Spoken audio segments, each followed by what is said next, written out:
Hey, folks, how you guys doing? Ladies and gentlemen, my name's Shawn Graham. I'm on Tap for the Dark Waters radio channel over on the Paranormal radio app.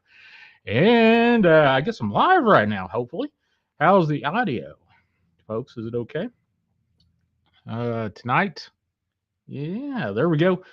Let's see. We got Wendy, Blue Moon. Hello. What's going on, Julie? Drop your link there, Julie, to your Blue Moon Sense there. Rothian, Vixen Doe, Bonita, long time no see. What's going on, hun? And yeah, there we go. Please like and fantastic. Awesome. Well, I will tell you something. I actually saw a ghost about 20 minutes ago, give or take, as I was getting ready for this freaking show. And it wasn't just because, hey, I wanted to see a ghost or make this damn thing up.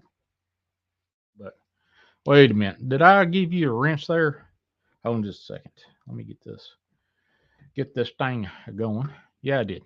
You can drop a link in there, Julie, if you want to. Samename.com. Okay. Samename.com. Let's go ahead and say a quick prayer. I humbly ask our Lord Jesus Christ and our Heavenly Mother Mary that, if it be in accordance with your holy will, that all curses, evil, demonic involvement, and or attacks being sent against us be blocked and be sent back from whence it came. Please, dear God, if there be anybody out there that is in need of help with body, mind, spirit, in pain, you know who those people are. Please send your angels of mercy and healing to them. In Jesus Christ's name, amen. All right. Let's see. Hey, there we go. Deer Slayer, what's up, brother? So let's go ahead and we'll pop why not? Since this is ghost stuff and I live in a freaking haunted house, let's go ahead and pop my cameras on in the background. Hopefully everything will get, well, what that should be connected. Well, I guess it is connected, but that's all right. Let's go ahead and share this out. Sue, what's going on down under? Share screen. Get this thing going. You never know what we're going to get. New buy core in it. All right, there we go. Laura, hey, what's going on? Grace, Pam, Emma. Holy smokes. Oh, good to see you, Bonita. Night Wolf, please like and share and subscribe. That don't cost you but just a half a second, a couple of clicks, and you're good. So please hit those thumbs up.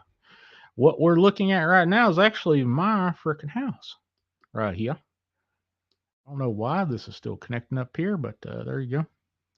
Maybe if I go here and click this one, and there you go. Well, now it's all right. Let's click the top one. All right, there we go. And get rid of this one. Yeah, there we go. Got my freaking house on the 411 there. May Reed, hey, good to see you. How is England this day? Chris Jarvis, hey, brother. Awesome. Anybody got any ghost stories? Have you seen a ghost? What's going on? I'll tell you where I saw mine here in just, about 25 minutes ago now. I will pull her up right here. I was actually, well, right there was a freaking orb. I'll be some gun. Couldn't have planned that any better myself if I tried to do that or not. So, what are you guys drinking? How's everybody doing? I got medium dark roast, whatever that was. I'll keep that little old camera up since whatever that orb was. Miss Wendy, hey. 931-994-6917. I can tell ghost stories for 2 hours, but you know, I'm looking for your ghost stories, your supernatural, paranormal, you name it. Oh, tell you what. Oh, I'll probably show it to you in a little bit, but I got a gift sent to me by my co-host over in Supernatural, Southern Supernatural today.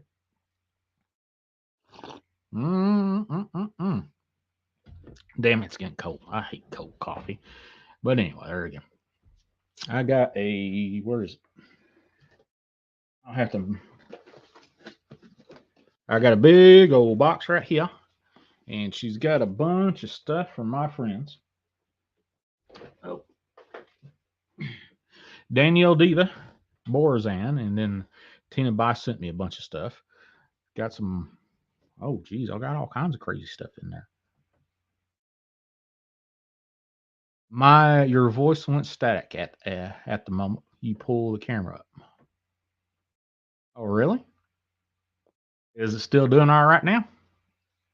How's my voice now? Let me turn this thing here. I don't know what's going on here. Turn that down here. Give me one if the voice is okay. Two if it's static. Three if you can't hear me. So there you go. Clear here. Okay. Crystal, what's going on? All right. Since people, let's see. Let's do an invite here. Copy the clipboard. Anyway, earlier, I have not. Right there, all you need is for the folks out there that are digitally lacking. The StreamYard link's there. All you have to do for the StreamYard only is have to have a microphone. If you got a microphone and the camera, you just have to share that out if you want me to see you or the rest of the fine folks out there to see you. That's fine, Danny. But let's see. If you want to pop on, that'd be great. Who knows?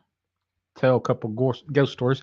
But I was in my kitchen, and during that actually, while I was making coffee, this here cup of coffee that I was just sipping on, I turned around, saw a ghost standing in the doorway to the one right here, this one right here, this doorway. But they were actually standing out right in here in front of this basement door.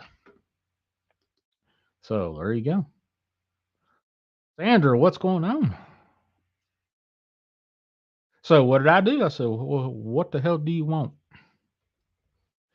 And I didn't feel anything after that. So they apparently just left. But I'll show you guys what. Well, I don't know if I'll show it tonight or maybe Friday night while I've got Danielle on. She sent me most of this stuff, but Tina sent me some other stuff. Holy cow. Wait a minute. What the hell was that? Was that me or is that another orb going on in there? What was that? Okay. We'll see.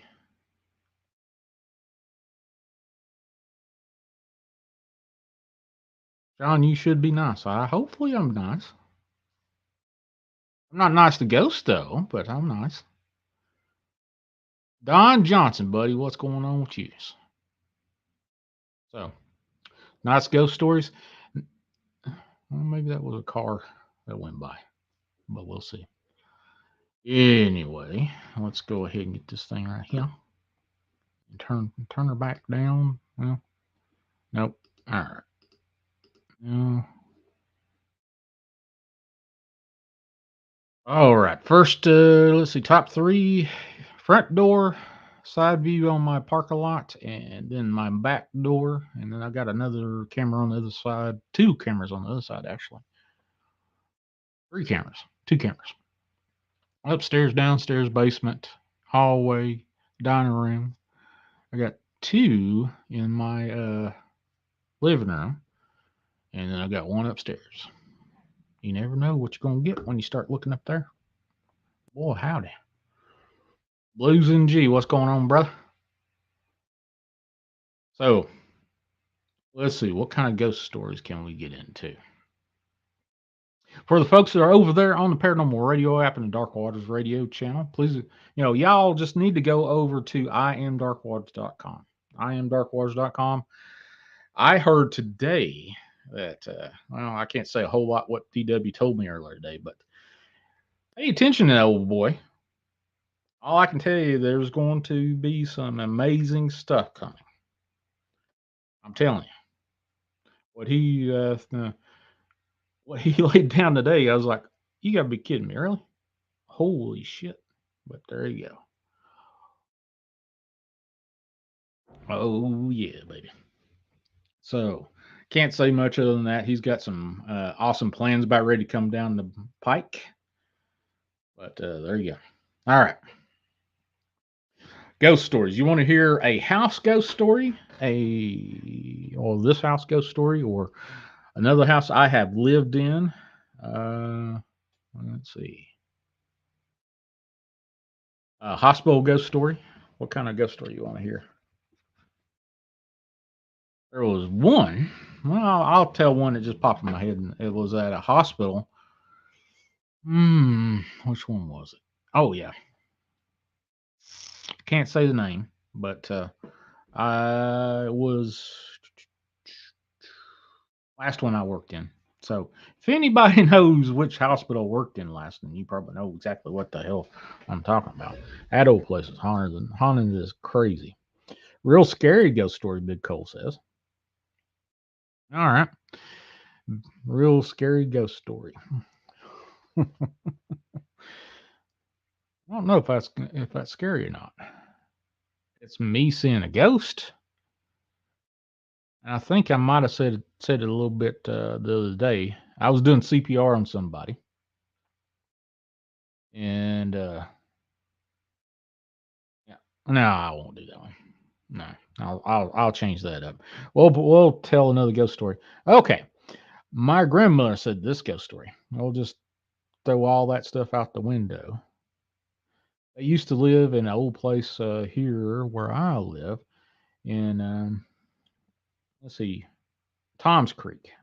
There's an old creek down here, probably about 5 miles away from me. Well, no, not 5 miles.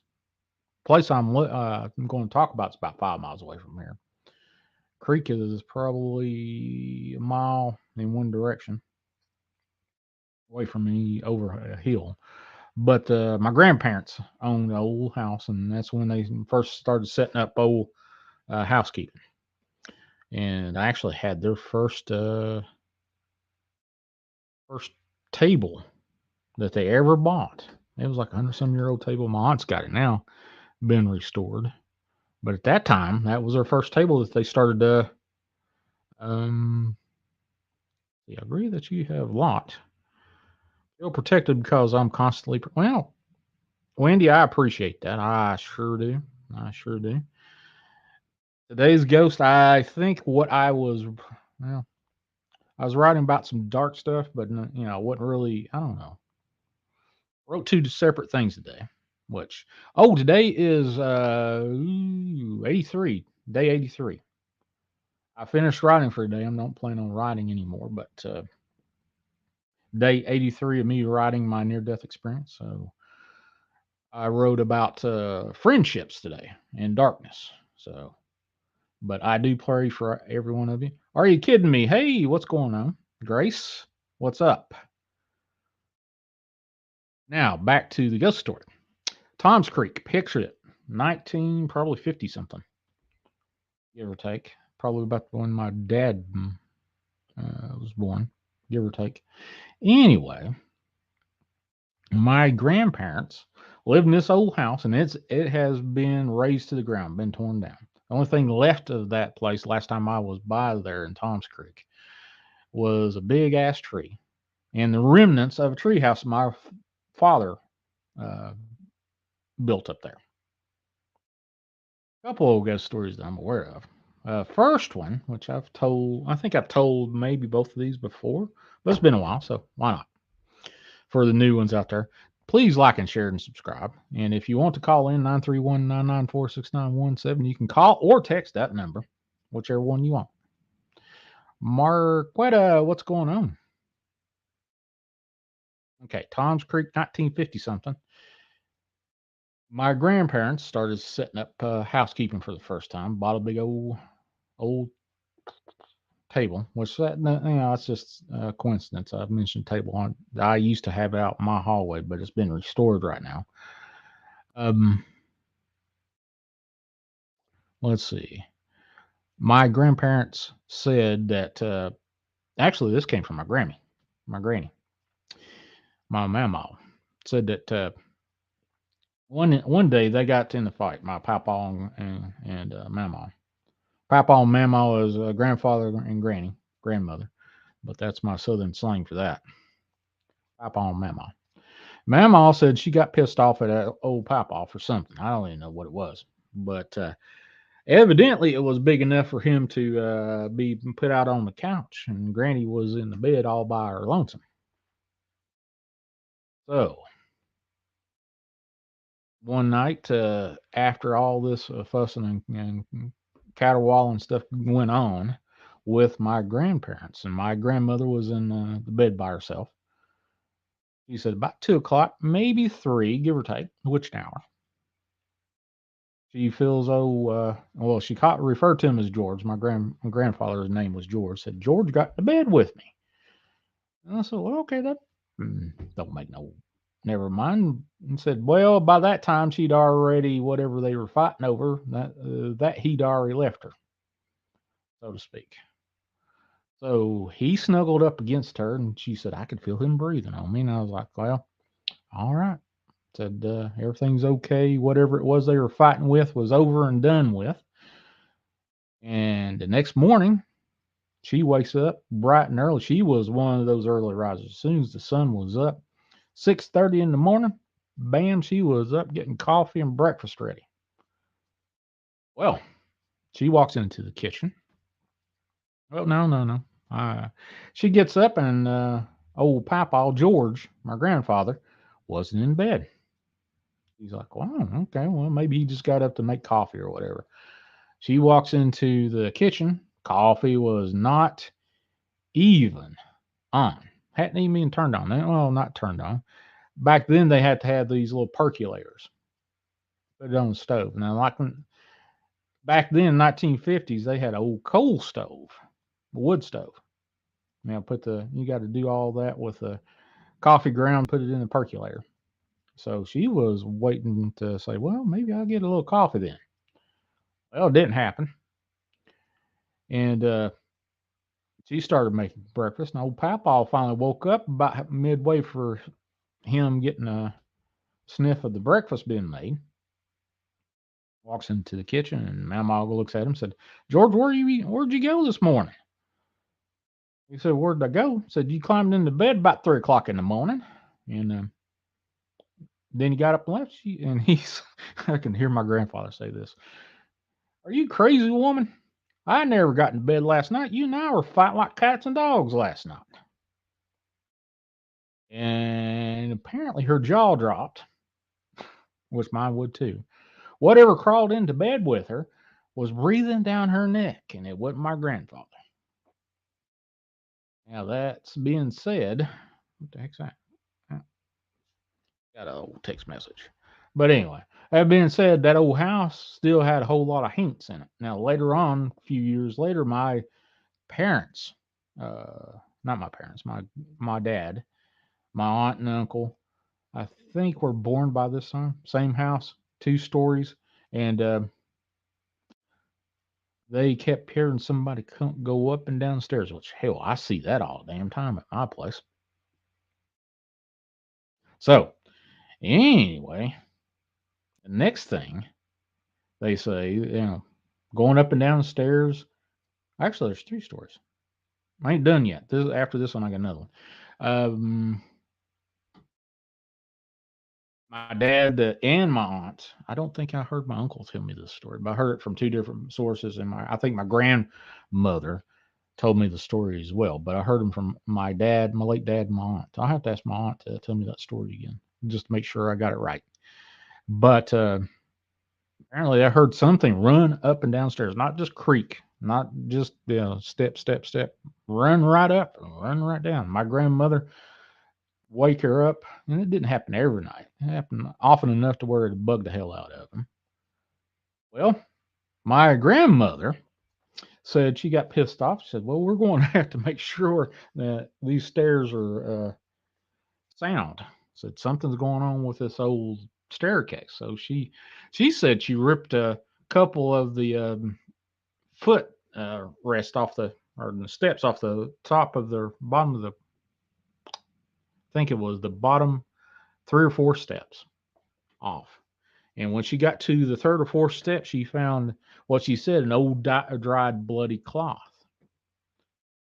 And she looked at it and she said, well, yeah, we'll get rid of this. So she went out, dug a hole, burned it, and then threw some dirt over the top of it and rebuilt the what little bit of damage she made of the staircase.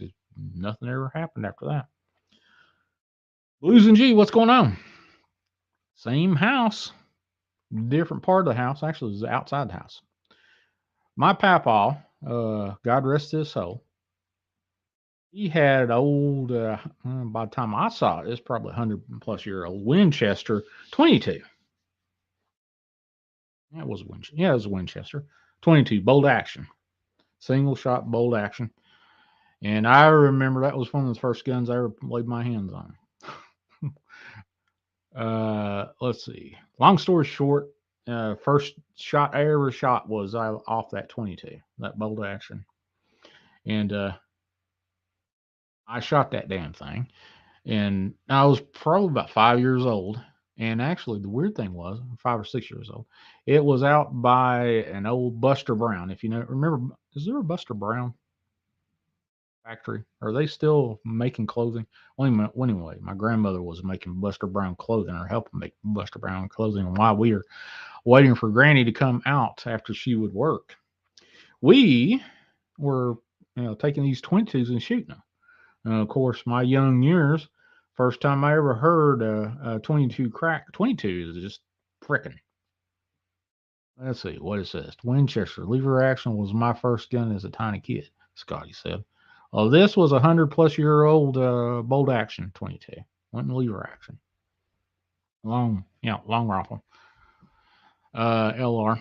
So anyway, long story short, I learned that firing a 22 was loud, and my ears rung after it. Later on, I lost my hearing or lost some of my hearing through a whole bunch of other stuff. But that was just rock and roll music, more or less.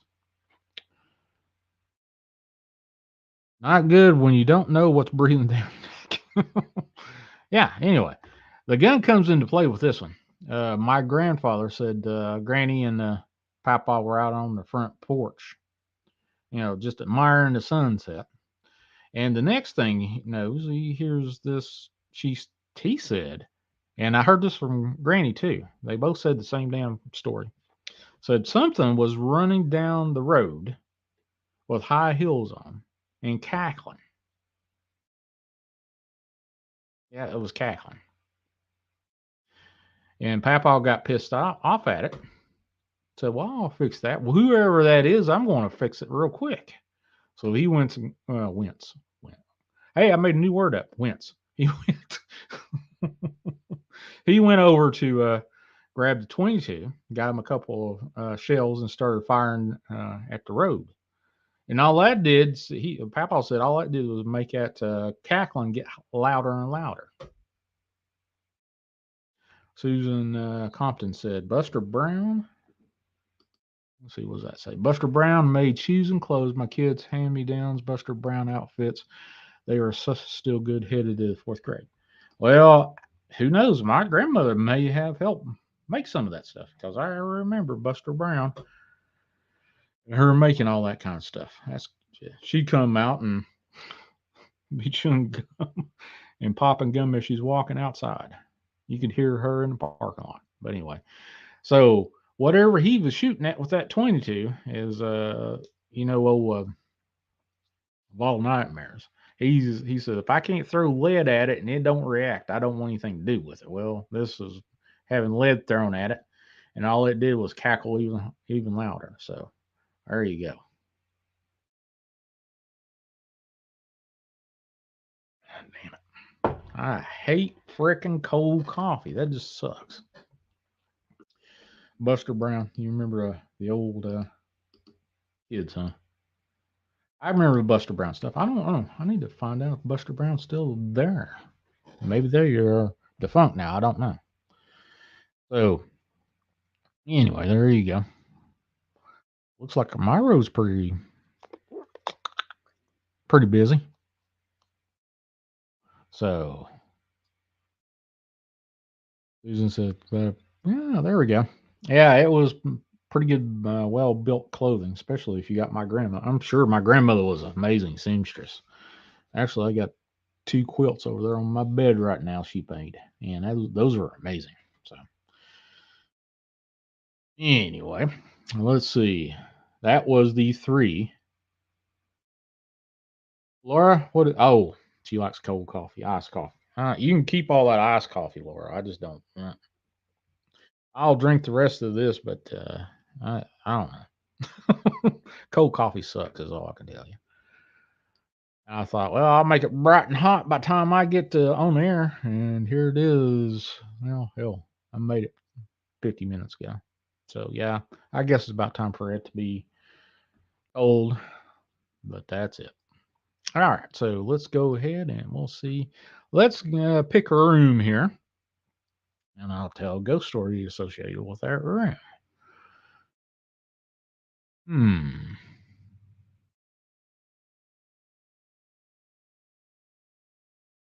All right, right there is my back porch. I have been sitting right here, especially the last few days. I didn't do it today because I knew I was coming. I didn't feel like getting all my equipment and crap out there. And it looks like a bug just went by there. Didn't feel like getting my laptop and stuff out there and then moving it way back here in the bedroom and redoing this thing. One of these days, I'll probably, why not? One of these days, I'll do a live stream out there in on the back porch, and we can listen to the frogs. Damn, they've been loud lately. They have been loud and proud, I tell you. The weird thing is, I was out there like 11, 12 o'clock at night. Frogs was loud, man. I'm telling you, loud. And then all of a sudden, 15, 20 minutes and nothing but ribbit, and croaking and shit. And then they go deathly silent for about a minute. You kind of wonder, okay, what's going on there? So, let's see. Well, she's Crystal says Buster Brown in Chattanooga is no longer there. Okay. Well, don't know about that. It's been a while. It's been a hot minute since I've seen anything with Buster Brown on it. Anyway, where I live, I'm nestled between, the little town I live in. It's nestled between a mountain range, big old mountain range, Southwest Virginia, the Appalachian Mountains, whatever you want to call it. So, pointing every direction, you're probably pointing toward National Forest line or National Forest land line. Jefferson National Forest. Actually, my mother lives about 5 miles away from me. Walk out her back door, over the fence post, and you're on Jefferson National Forest land. So how in the hell she doesn't see Bigfoot in her backyard? But my stepdad, he don't think Bigfoot's real. Actually, my brother didn't think Bigfoot's real, but my brother's best friend told me my first Bigfoot story. Well, that I heard that I actually believe somebody seen one. There you go. So anyway, I have seen so many freaking things on this back porch. You know, every once in a while you'll see a good orb, and then you'll see all kinds of crazy bugs and crap. But I have taken screenshots of stuff that looks like they're standing right outside that doorway. So, supposed to be a couple Buster Brown shoe stores in Georgia, Atlanta, Morrow. Oh, okay. Well, yeah. Honestly, other than when it was, there was an old defunct factory here. I don't know what's in there now. I'll have to ask. Everyone got a wrench on here. You need a different color wrench. Oh, not everybody's got a wrench in there. Ones that drop by and stay a while, and I got a sense that they're halfway decent.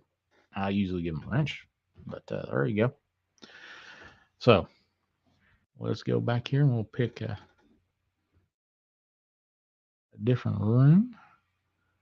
Actually, I was having a discussion just a little while ago about portals in this old house. And right here, from what I understand, there's an old portal down here. Now, when Danielle Diva, when I had, hey, Be Kind, what's going on? When I had Danielle Diva on, I think it was Friday, I was showing these around. She said that she saw a portal down here and also the brick wall back there. I don't know how true this is, but you never know. Back then, said that somebody was tied up down there on the back wall. Now, hell if I know.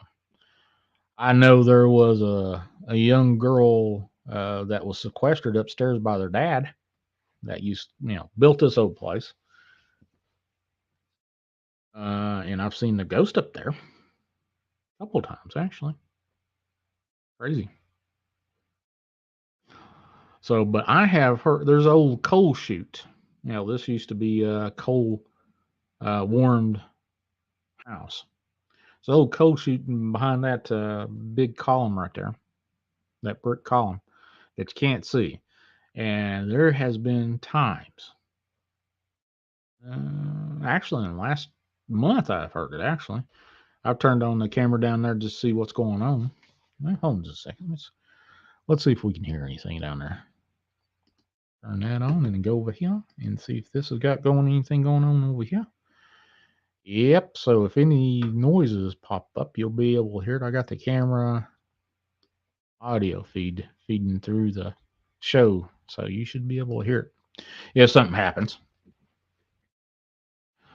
So, but anyway, I've heard that coal chute, a big old wrought iron door with a, that fancy, you know, old turn the century handle on it.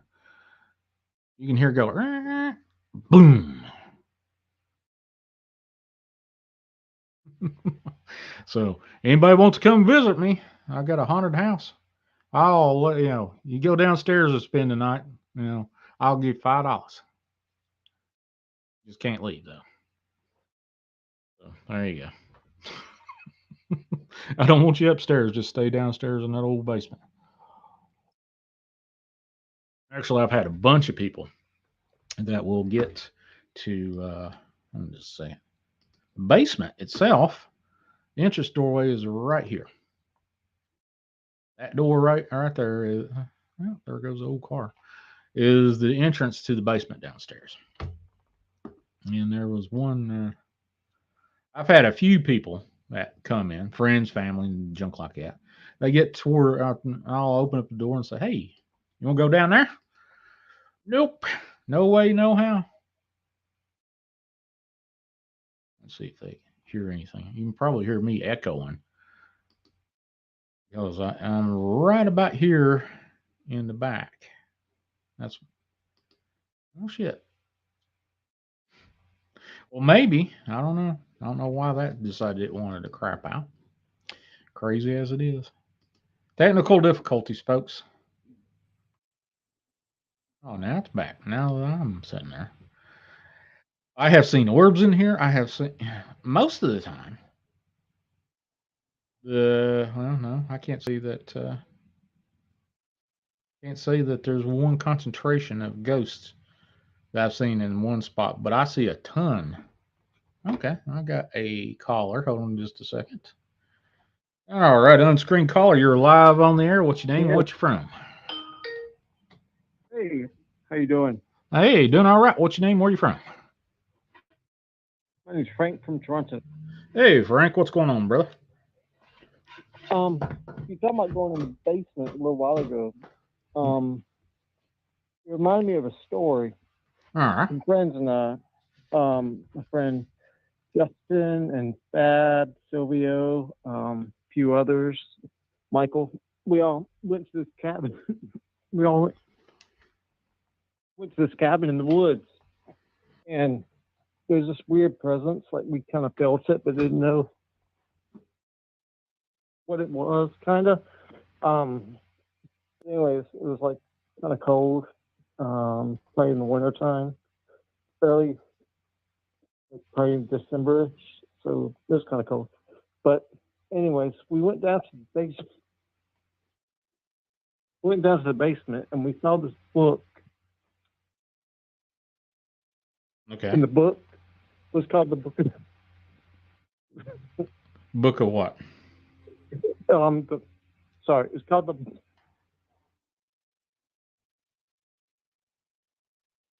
Book of the Dead. And Like the one from Egypt. yeah, Okay. yeah, and we just started reading from it, And then what happened? and then my friend Fabio started like freaking out, and like he started acting like he was possessed, and like everybody in the room like kind of their eyes turned white, and like it was really scary. So when did this happen? What date? Um, it was probably about 1994. How old were you back then? We were probably about 16, 17. So how old are you now? I am now 41.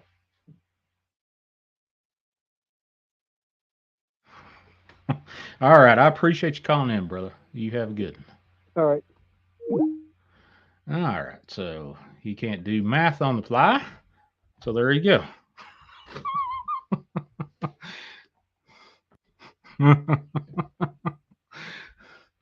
1994, 16, 17, 20, 21.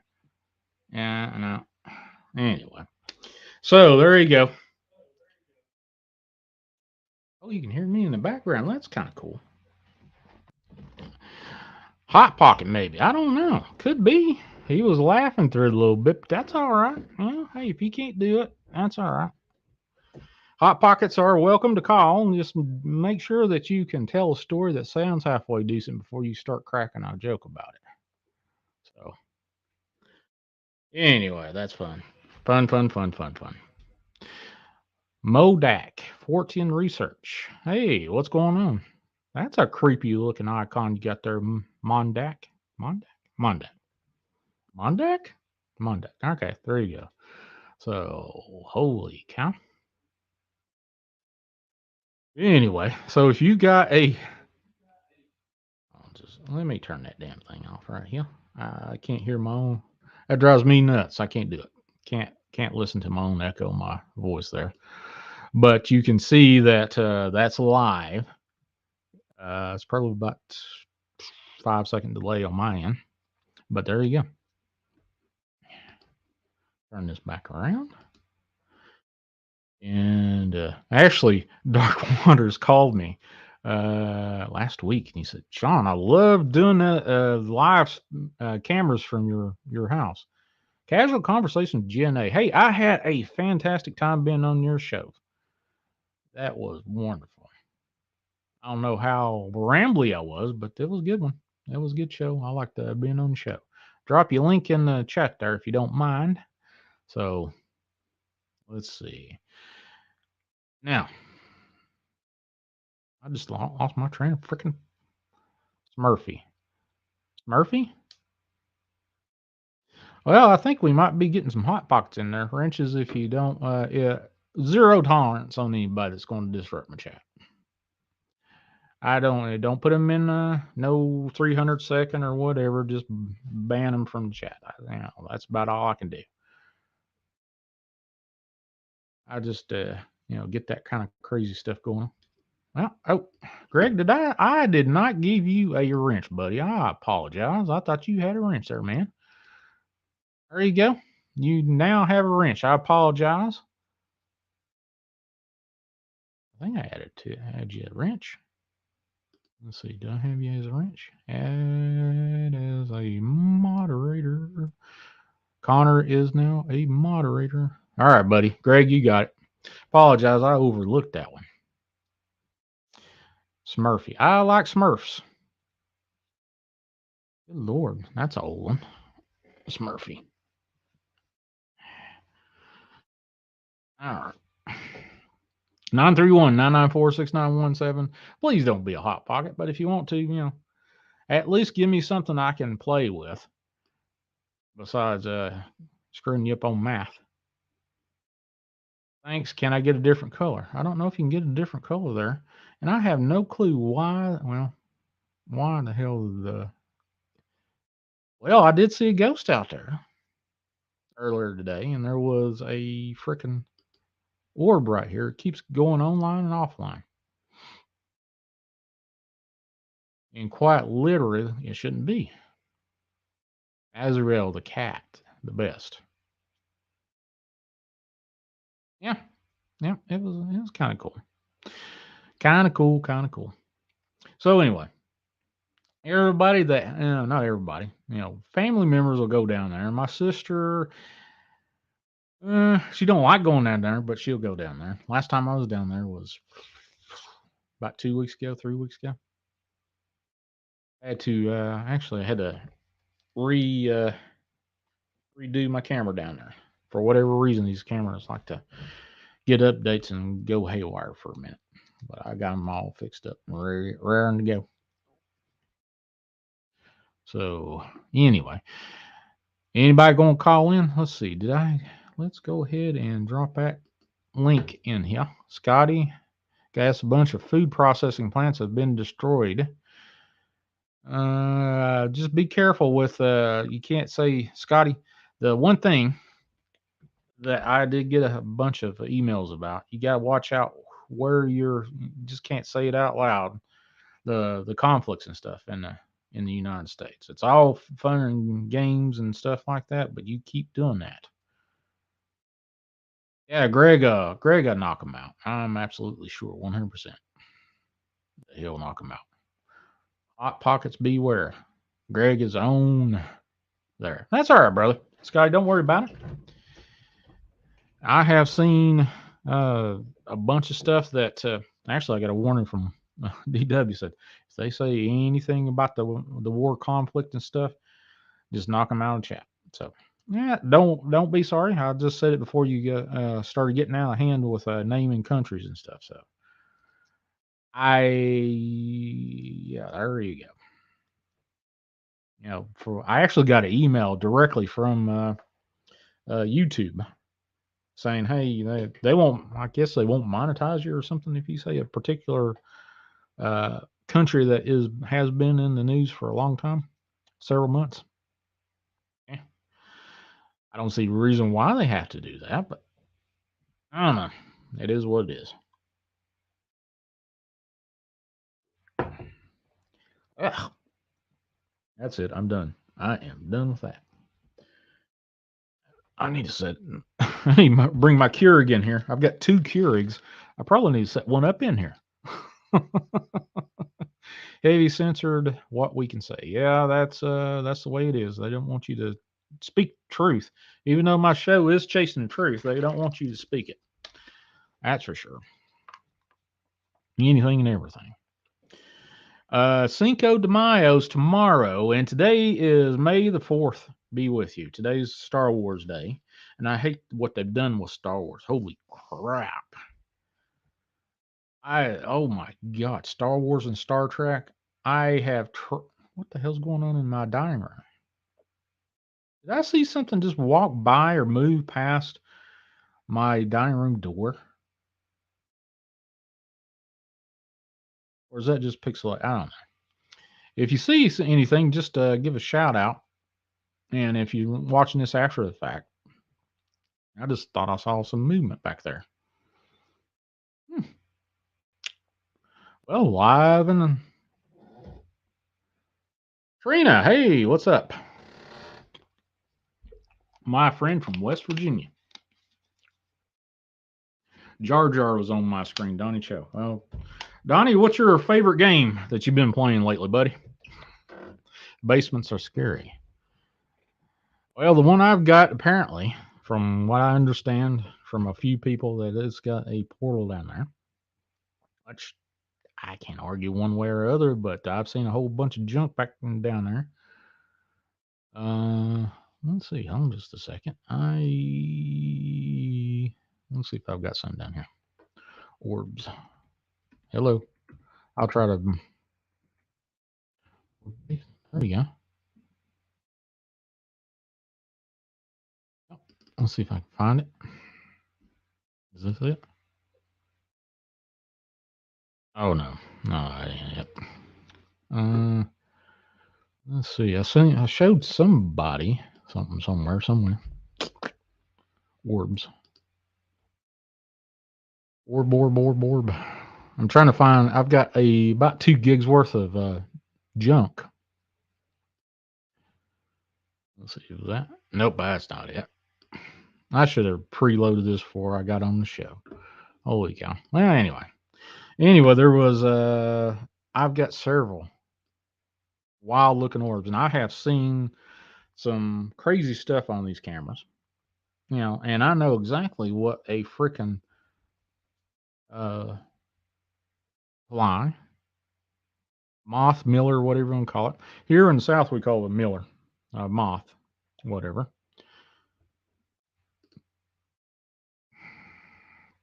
Let's see who's in the chat.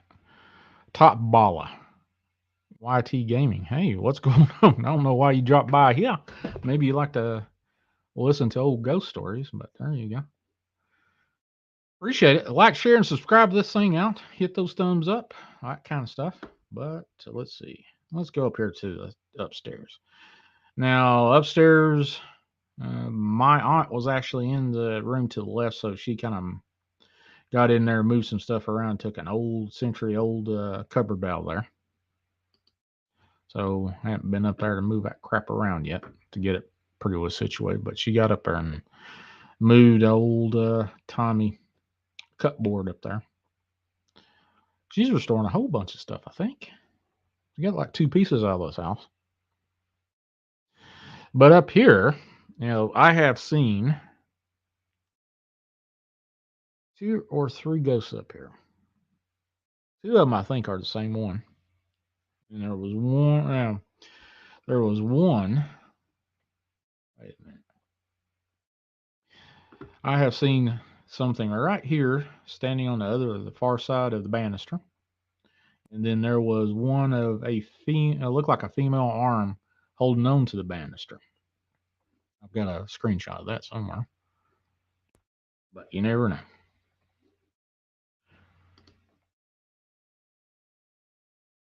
Look at that.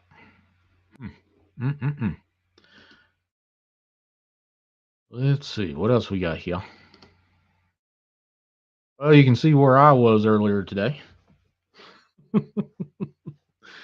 I was actually right there at that dining room table about 2 hours ago. Spent most of the day there writing and chatting and making a nuisance of myself right there at that table. Now, I have seen right here on the other side of the table, right side of the table, I have seen so many shadow figures right there. A hat person, I guess. Sort of look like a witch with a hat on. So, hat man, whatever. Seen a hat man in the hallway. Not a hat man. Seen a shadow person I got a screenshot of. I got one of these days, I'm just going to sit down and say, okay, I'm going to bring out all my evidence that I have picked up in this old house and we'll just do something. Shock, hey brother, what's going on? But there you go. You never know, you might see something fly by. I have seen some stuff in there, heard some stuff. I can't even see. Well, this might make some noise. I think I have to go back in here and pull that thing apart. A couple of cameras have some shorts in the old. Yeah, that's got a short in it. So let's. Oh, got a call. Okay. All right, unscreen caller. You're live on there. What's your name and where are you from? Oh, I'm from Virginia. What's up? No. Oh, Greg, what's going on, brother? Oh, not a whole lot. I've told this ghost story before. I don't know if you remember it or not. I figured since you was just throwing ghost stories, I'd tell you that really the only good one I got. Is that the one with in the cemetery? Yeah. Okay. Yeah, I'm game for it. Let's go for it. All right. I can't remember exactly how old I was. We was probably about 13 or so. We was pretty young. Me and a friend of mine were about the same age, and we were playing basketball with some older guys and all. Well, we'd heard some stories, about that cemetery and there being a ghost woman up in there, and we kind of asked about it. Figured that the older guys would know more about it. That the grown-ups didn't really want to tell us much about what was going on, and so they was like, "Oh, y'all don't want to, y'all too scared. You won't go up there and all this." Well, we're trying to fit in with the older kids. You know how it is, and so they said, "Well, you go up in that cemetery, then you sit and you can see her coming down through the cemetery sometimes." So of course we didn't believe it, but we figured, well, if we go up there and sit, then we'll kind of earn a little bit of respect from the older kids. Right. Well, we waited till it was well dark and went up there, and it's in Glen Wilton, Virginia, is where the old cemetery is, and it's very old, like pre-Civil War type cemetery, an old church, and like right up on the ridge, it's in a holler. So you kind of get to the church, and then you kind of go around it, and the holler goes back and kind of curves a little bit, and the cemetery's kind of back up in there, and it's a like an old barn or something up on top of the ridge up above it. It's got lights, so there's a little bit of light that lights it up, and it was really foggy that night, so we can see a little bit. So we get up there about halfway up into the cemetery, where we could kind of see, and we get up on the side of the bank, and we're waiting, and not really expecting to see anything, but we was going to stay for a good while, just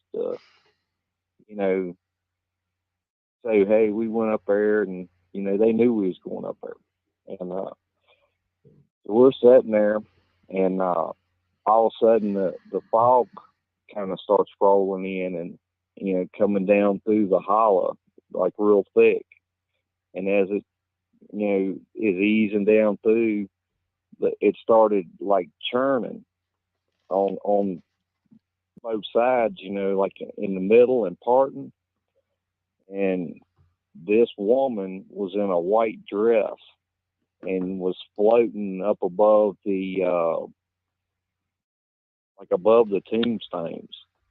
And as she was floating through, we were sitting there, and it was like thick brush up and behind us, where they hadn't cleared nothing from the cemetery and all. It was just woods. And, we're kind of watching it, and we're both kind of in shock. And I guess my buddy moved a little bit and stepped on a twig. And when he did, she turned and looked at us and started to raise her hand. And about that time, my buddy, I could just hear him tearing through the briars and brush and leaving. Mm-hmm. Well, I'm 13, so I'm not staying. So we both tear out through the brush and up over the ridge and down through some more thickets to the road, and then we run, I don't know, maybe half a mile or so to the it was a building in behind my buddy's house where the older kids kind of hung out, and we run back down to there, and we're breathing hard, and they're like, "You seen her, didn't you?" And it's like, "Yeah," and I never went back in that cemetery again. Holy cow. Mm. So, well, if anybody knows who Greg is, he's one of the first Dogman Bigfoot stories that DW started coming out with. When's the last time you heard anything in your backyard, everybody? We'll just chop it up a little bit. Well, I can still hear them occasionally, but I really, they really quit messing with me for the most part. But I can hear them moving through, or I go out there to, pee off the back porch or something, and I can hear them moving off, and I can tell when one of them's around, or a couple of them's around, because the dog won't leave the porch, and or he's wanting in real bad. So, but it's been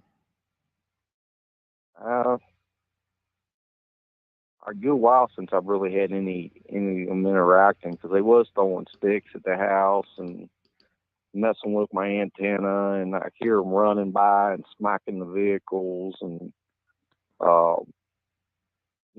just different types of weird activity.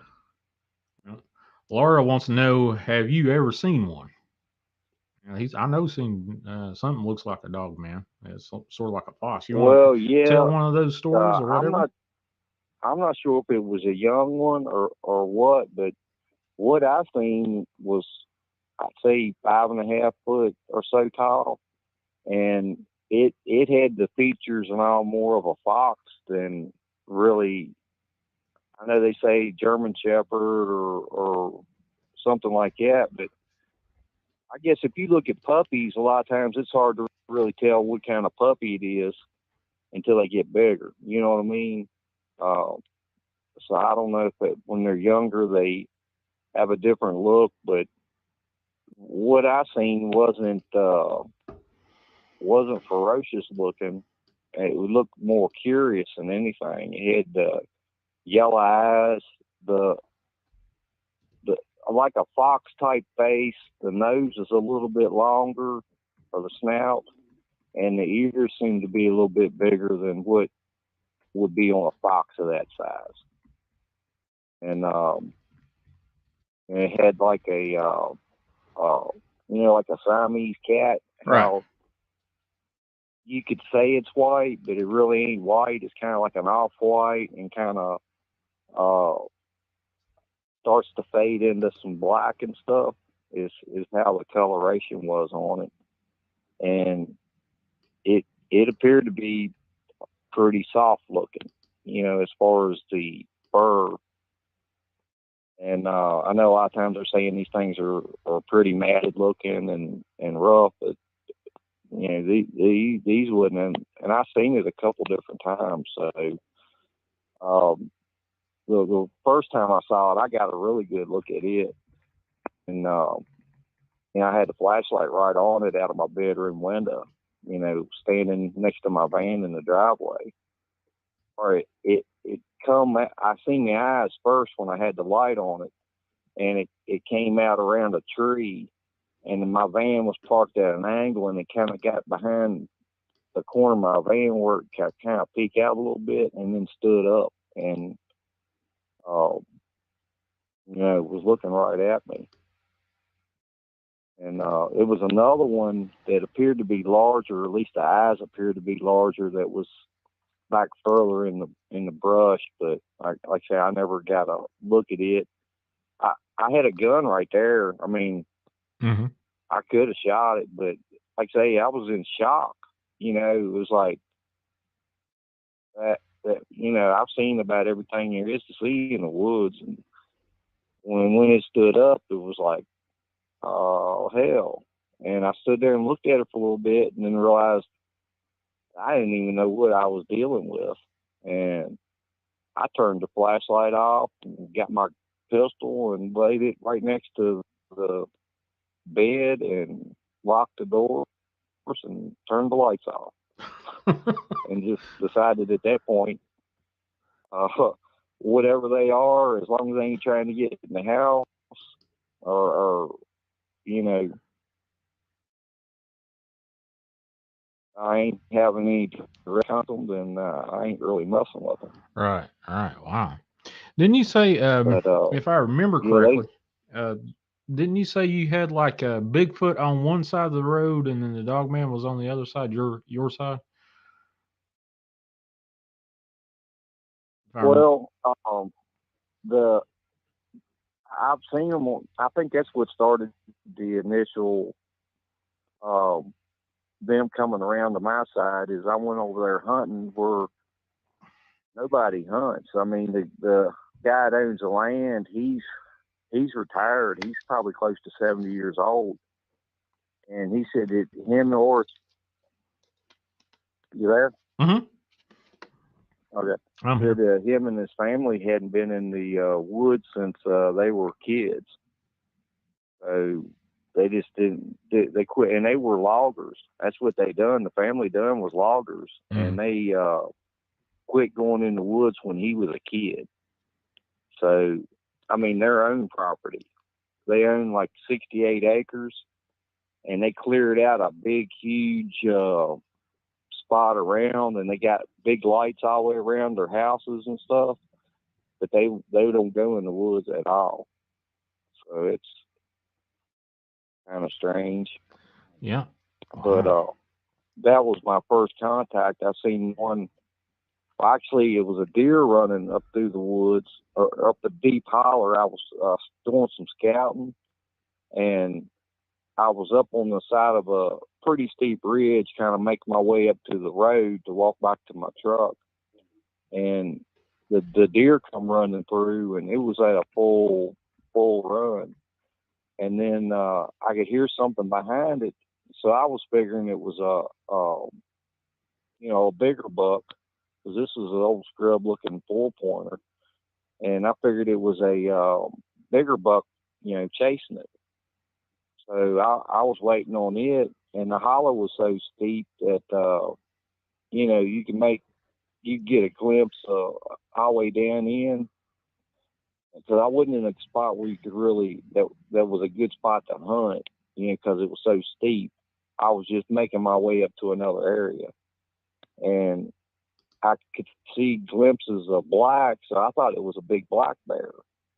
And as it come through, when the deer run up through, about halfway up the backside of that ridge, it was a opening. And so when I seen the deer go through that opening, I put the gun up and held it on that opening.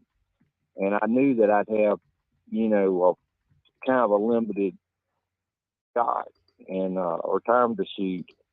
And I was looking to hit it. I thought it was a big bear. I was going to shoot it towards the back of the neck. Is where I was going to aim, and that would put me right there in the middle of his back, along that lines. Mm-hmm. Which any of that would be, a pretty good kill shot. And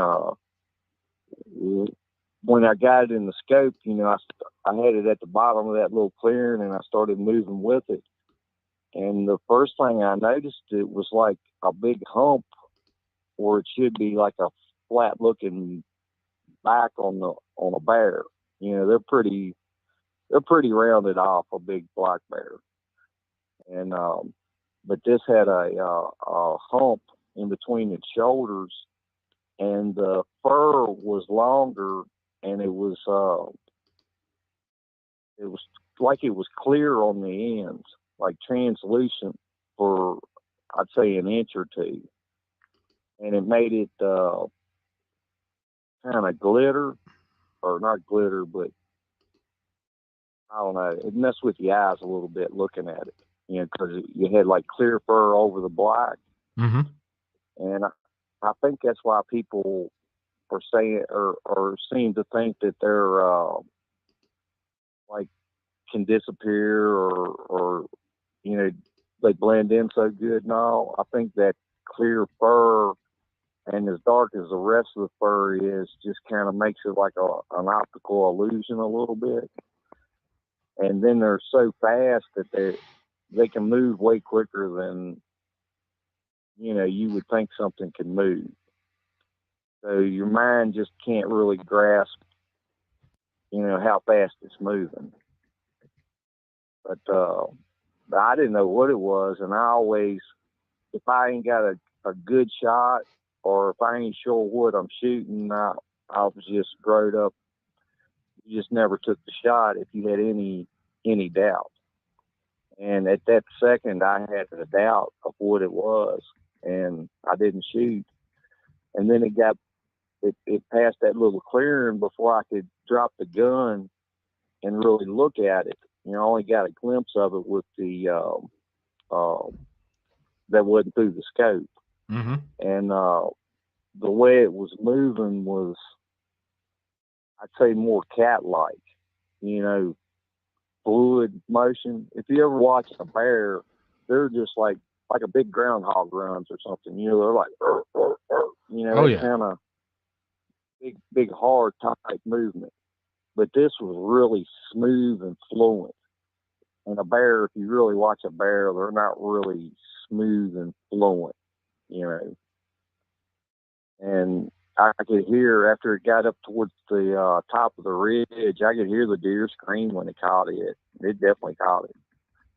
And I didn't know what to do at that point. So I sat there and just waited and watched for probably half an hour or so, because my truck was near that direction. It actually had crossed the old road bed and was over. I knew it was over on the other side of that road bed that I had to go through. So I waited about half an hour, and then it was probably a 20-minute walk back up to where it crossed from where I was at. And then it was probably, I don't know, a few weeks, a month or so after that I had the I don't know if they were men in black is the best description I can give. They appeared to be like military and you know, all in black, and you know, they was on my property, and PWs. I've got several interviews and stuff about that, and then after I had to run in with them, is when I had the activity really ramp up, you know, around here. Mm-hmm. So I don't know.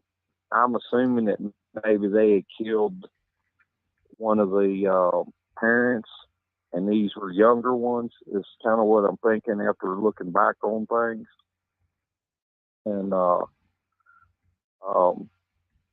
like I say, they were kind of like teenagers. I would, you know, kind of messing with me or trying to get me stirred up to come out the house. You know, smacking my vehicles and making noise and throwing sticks and just doing that type of, you know, and the dog would freak out and run around, and they'd stir the dog up, and it was just kind of an ongoing thing for a little while. And then I just decided I just wasn't even going to go out. Whatever they done outside, I didn't care. You know, so I just quit going outside and really having any interaction with them. You know, and eventually the things kind of settled down, and then I didn't have any activity for a while, and then I had what I'm pretty sure was a Bigfoot or a couple of Bigfoot started coming around, and that's when I almost got one because I could hear the footsteps. It was late at night, and I could hear the footsteps, and they were different than the other footsteps. The first things I seen, you can say dogmen or whatever it was. I just call them things because I'm not sure really what to think of it, but it was more of a chop, chop, chop, chop. You know, more of a different type of foot pattern, you know, when they was running. Mm-hmm. And what I'm pretty sure was a Bigfoot, those was like a whole lot, bigger, longer stride in between them, and you could tell it was a whole lot heavier when it was walking. But I heard that, and I shined the light out, and I caught a glimpse of the black as it was running to try to get away from the light around the side of the house, and it hit one like a 8 inch tree, and snapped it off, and then run into the fence and snapped off 2 fence posts, and then turned around because I'm trying to get to the other window to look, and it turned around and snapped another tree off, and then knocked it over the other way, and then run down by my truck out through the woods. I think I sent you some pictures of the when all that happened, of the trees and the fence and all tore up. Yeah, that was about the time you sent me that picture of the bike in the high grass there, wasn't it? Yeah. Okay. The one got his foot hung in an old bicycle I had out in the weeds, and when I had turned the light on and was heading for the door, and I flipped the porch light on, and before I could get the door open, and I could hear it yelp. It kind of like a yelp into a howl kind of thing. And you know how hard it is in like briars and stuff, that like you grabbed that old bicycle that had been laying in the brush for 5 years and tried to pull it out of there, how you can't really get it up out of there. Well, I could tell it was yanked up, like a foot or two, and or it had stepped and got hung up in it somehow, and like yanked it up out of the brush as it was running through. So it's just been I think I'm in like a crossover area in between, like maybe where they hunt and where they go to bed down and then cover. But like I say, it's just a theory. I guess it's as good a theory as anybody else, because if anybody says they're an expert on these things, then they're lying to you. Oh yeah, no doubt. Well, I don't.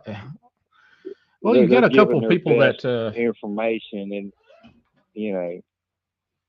I wouldn't say lying, but I'd say they're using just the best information they have, but there's really no experts on these things and how they act, and there's from what I understand, there's different breeds and stuff, so you would get a lot of different temperaments, and I kind of equate it to like dog breeds.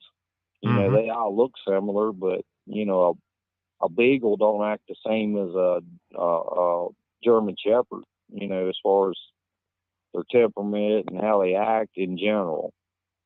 That kind of thing. So I don't know. So, what did they do to try to get your attention? I know, like you told me about some lights, little LED lights that you popped up. That was when the Men in Black or whoever was out here, the military guys, when they showed up. I was looking, because I usually have some cars and stuff for sale, and usually when I get up, it's just kind of a habit. Like when I'm going into the kitchen, I'll kind of look out the kitchen window and look down there where I got cars, because I've had stuff sitting down there and people's taking the battery out of them or pull the stereo out or something like that if they're right down there next to the road. And because I've been here for about 30 years or 25 years anyway. And, so it's just a habit of me looking down through there. And when I look down through there, I happen to see very faint, like LED type lights. And so I just snuck out with my AR and snuck down through there through the woods. And about the time I was getting ready to confront them, the bushes and stuff all around me started moving, and I realized I was surrounded. And the the light and stuff I had wasn't really a bright light. It was just a headlamp that was kind of dead because I wasn't really planning on using it. It wasn't fully charged, so I didn't have a lot of light, but I could see it was, looked like black military, outfits and uniforms. And immediately I assumed it must be a SWAT team or, I didn't know. I immediately surrendered and put the gun up over my head. And they, and then they wouldn't talk to me. I'm like, hey, what do you want me to do? I'm surrendering. I don't know why you're on my property, but it ain't me you're looking for, and I'm trying to talk to them, and I didn't get any answers. It was just, so it freaked me out, and I was waiting on get shot at any point in time because I've got a high-powered gun and confronting people that I don't even know what's going on. So I just like, okay, I'm going to slowly back out of here, and I'm not going to point the gun at nobody. I did have a brighter flashlight on my on the gun. I had a bright flashlight, mount on it, but I hadn't even turned it on. And so I really couldn't see, so I just kind of made my way back to the house, and I listened, and I could hear them kind of moving around, and I tried to make contact with them a couple different times, but they wouldn't have anything, no contact at all. And so I acted like I was going to bed and turned all the lights off, and I snuck back into the living room and sitting here waiting, and one of them went to move by the front of my house. And I took the shotgun and whipped the door open and had the gun right on him about, I don't know, 15, 20 foot. And he was not concerned in the least bit. And it was a huge guy. That was the best view I could get of any of them because, like I say, they was in the brush and I didn't have a light to really shine on them. I was in the dark sneaking down there on them in the first place. And like I say, this dude looked like he was about, I don't know, 6'7", 6'9", 300 pounds. And I was like, hey, man, you tell me who you are, I'm going to shoot you. And he didn't seem to care one bit. And I just tell me what's going on is all I want to know. You can be on my property if you got something to do, but who are you? What's going on?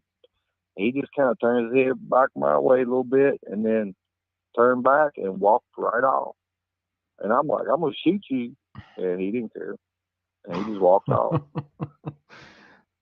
I can't understand. You have a weapon on you and they barely pay attention to you.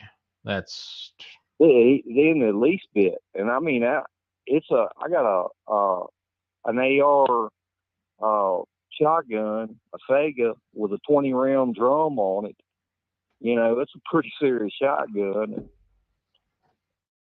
After the first encounter, I put the AR up and went to one a little heavier.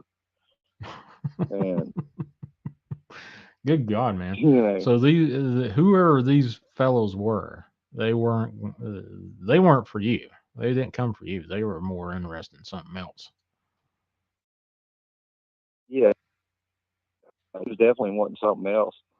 And but I don't understand why they was near my house. The whole thing was just confusing. And that's actually the first. That's why I called DW, because he had mentioned Men in Black, and that's the first person I'd really heard heard talking about men in black going out on these, I don't know, I guess missions to look for these things or look for that type of thing. Yeah, it's sort of like a retrieval And stuff. so I reached out to him and so after I reached out to him on that, it was like a few weeks later or a week or so. I can't remember the time frame. DW may remember it better, but it was shortly after. Within a few weeks, I started getting the activity from them other little things. It's kind of, I call them little things because everybody's saying they're supposed to be, 9 foot tall or whatever. But the one I seen, it was next to my van, and where it was standing up, it was near the back bubble window in it. So I had somewhere I could go measure and get an accurate measurement of about what it was, and it was around 5'10" or so. The one that I seen clearly. Mm-hmm. So, and like I say, it appeared to look like more of a fox, and it had its paws like in front of it, and it was kind of standing, like a prairie dog would stand. Oh yeah, yeah. I remember you saying something on like the that before. mound, and they kind of get their paws in front of them. Right. It's kind of how it was standing when it was looking at me, and it kind of would tilt its head to the side, just kind of curious of like, what are you doing? And I was like, I don't have no idea what that thing is, because I'd never heard of nothing like that. Because I'd started, I had really never heard of Dogman until I started listening to DW about the Men in Black, and that's how I started watching DW. I seen the Men in Black thing, and I'm like, what is this? This is what I had. And then he was doing the Bigfoot and the cryptic thing, and but since then there's been some other people that cited, some similar looking things, and right. All I can tell you is what I've seen. Holy cow, man! I bet you have. I bet you have. Let's see. Do you want to talk about anything about Jackson or anything like that, or you want to leave that alone? I'd just rather leave that whole mess alone. Okay, well, no big deal. I didn't want to bring anything up that would be difficult for you to. Yeah. But hey, how's your ankle doing, bud? I know you've been out how's your ankle doing? I know you've been out hunting for your buddy. It's kind of black and blue and still swollen, but I can walk on it now. So I may go again tomorrow and try to search some more of that area that Danielle and the others had pointed out. It's a couple mile radius right there, and it's so thick in there that, well, I sent you pictures that 20 foot in either direction. There's no way you could hide. It's rocks the size of dump trucks, and oh yeah, and then other rocks just scattered in between them. So it's a really treacherous area. I thought for sure I was going to get rattlesnake bit. Well, I'm about ready to pull up some of that one of those pictures so I can show that off. Show where you have been. So hold on just a second. I'll get that, stop sharing, and share this out. There you go. Yeah, for the people that are good. Yeah, I've already shared it out. It looks like you're looking back up. Where were you at Devil's Backbone, or what was that? Rainbow Rock? Yeah, the Rainbow Rock, Devil's Backbone area, and that's the area that Danielle and some of the people on the other show had got a strong feeling about. Mm-hmm. And It's just a lot of area in there.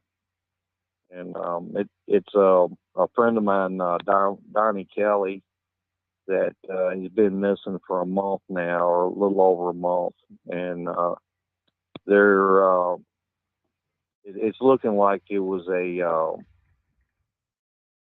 I don't know how to put it, but other people involved in his missing, and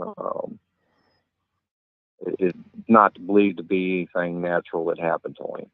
All right. I'll just leave it at that.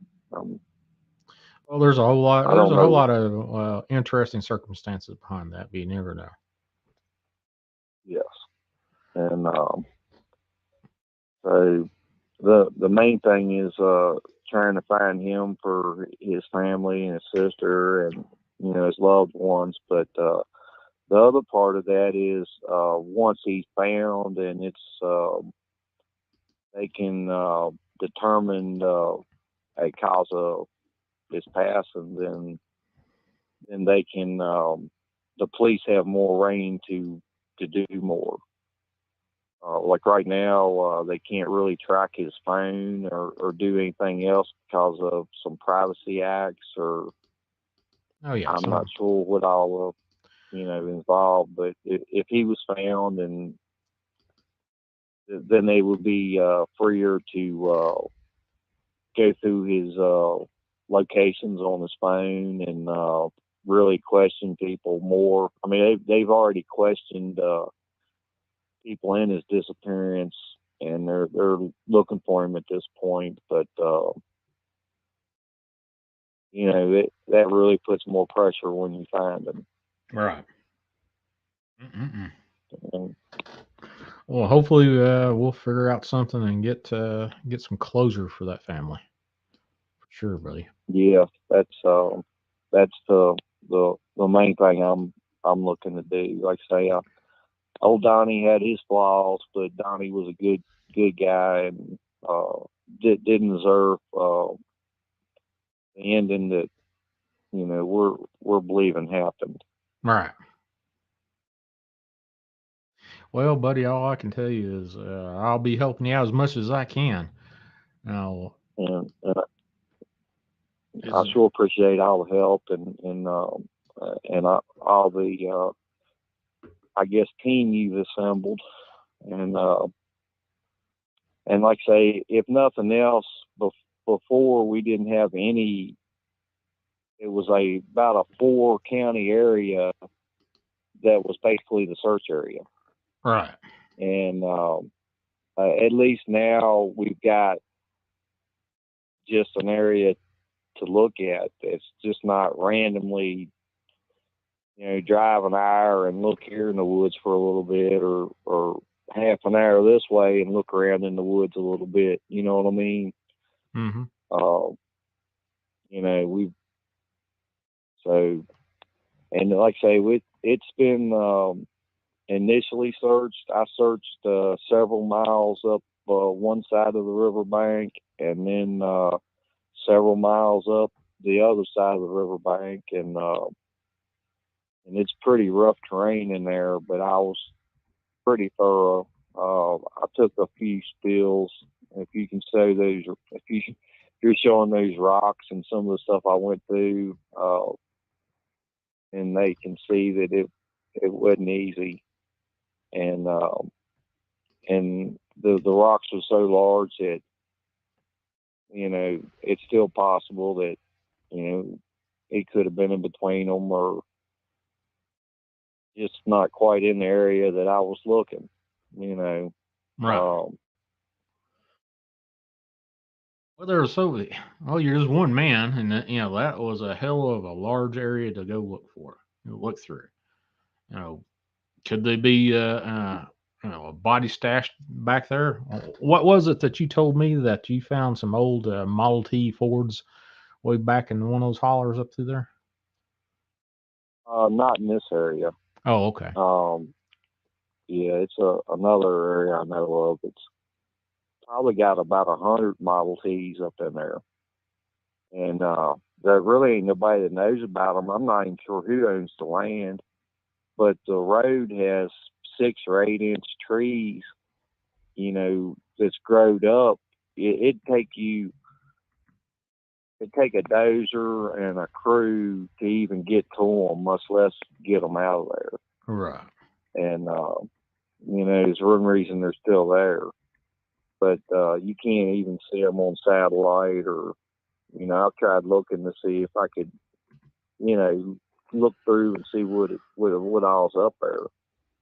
And it's about impossible to even walk up to where with everything it's down trees and the road is washed out in spots and because the old road bed on these mountains go around the ridges and stuff, and when it gives way it takes out big sections of the previous road, and yeah, eventually somebody will get them, but Oh yeah. just so the area I'm in is just so thick and wooded and rural that it's just hard to locate anything or anybody. Yeah, I could. It's like here, over my side of Virginia. There's mountains back there that,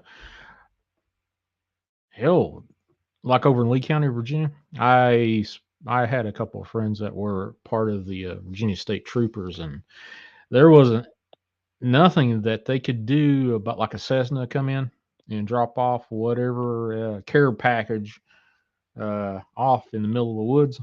There wasn't a damn thing they could do to thwart that. Few $100,000 worth of drugs dropped in the middle of nowhere, in the middle of BFG, BFE. Yeah, so. Yeah.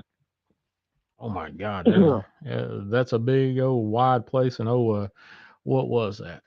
There's been a bunch of Bigfoot back through there, and some old legends and stuff back there. Spearfinger. Old Steve Stockton used to talk about Spearfinger a lot. Lee County is where that was originated from, was Spearfinger. That kind of deal. So that's just old witch with a big old long freaking finger. Weird, but wow, we got about. I know a lot of those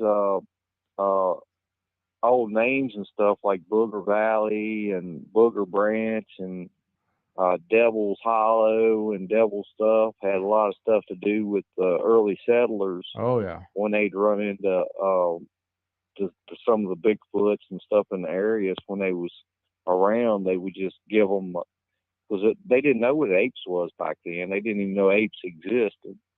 So it was either wild men or boogers, or they give them different type names. So I believe Devil's Backbone is one of those areas, and from the earlier settlers, and because why would a big rock outcropping have anything to do with the devil having a big protruding backbone? You know what I mean? True enough. There's a spot near me called the Devil's Bathtub, and you have to hike forever and a day to get up through there, and it's beautiful. I've been there once, jumped in there once or twice, but it's just beautiful to get back up through there.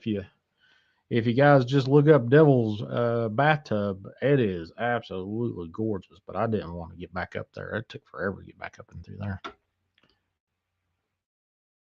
Yeah, I'm just glad I didn't sprain my ankle when I was down as far as I went, because I don't know if I'd have got out of there on my own. Luckily, I had gotten out of that area. Went to check one of the other areas that I'd mentioned on when we done the show the other night, and got over there and got tangled up on some wire, and it dropped me pretty good. Oh, But that's when I twisted my ankles at the other location. But I fell a couple other times and kind of I twisted my ankle a little bit before then. So. all right. Hey, Greg, I got another phone call. I know you've been on here for a while. Let me grab this one and I'll talk at you later, bro.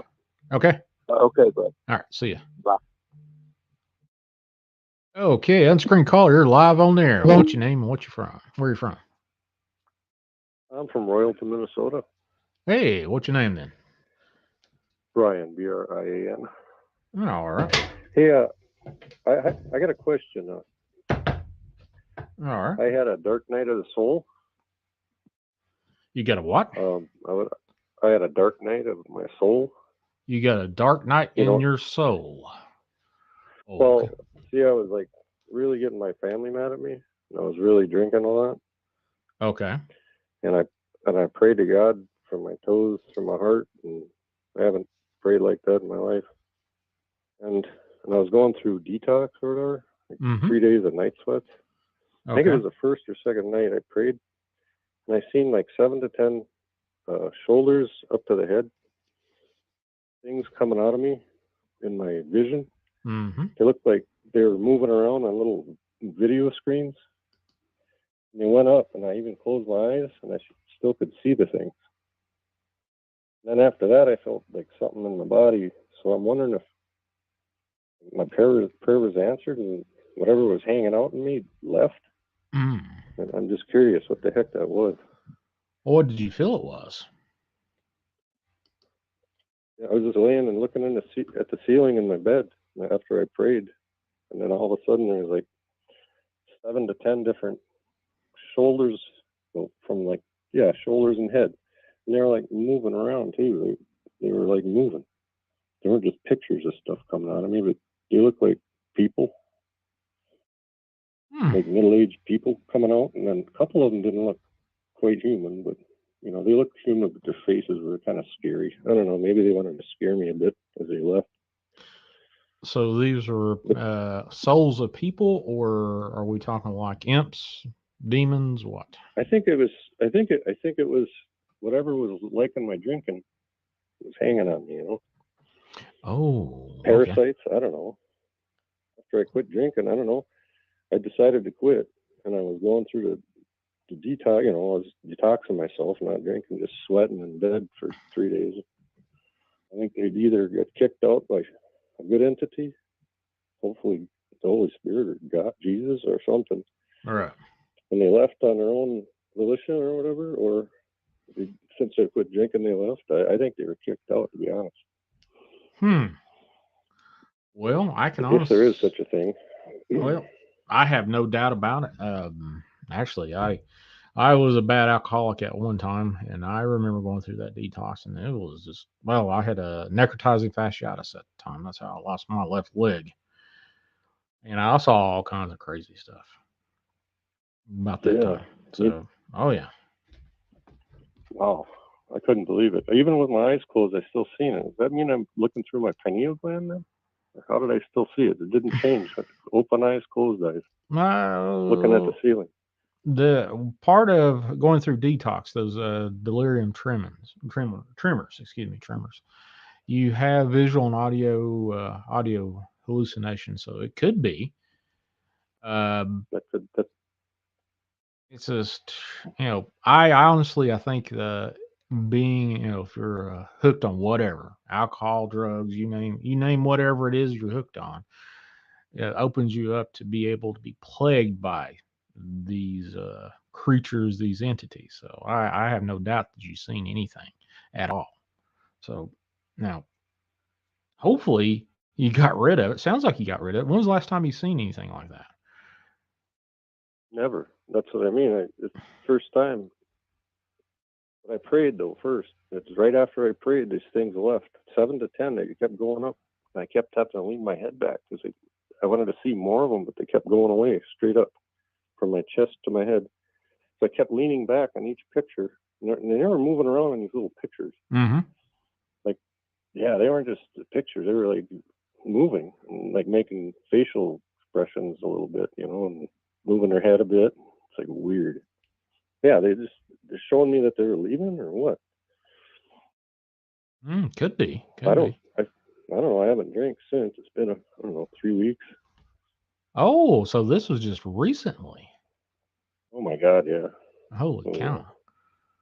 Wow, well, congratulations. I hope you keep going at it, man. That's a geez. That's a tough thing to get over.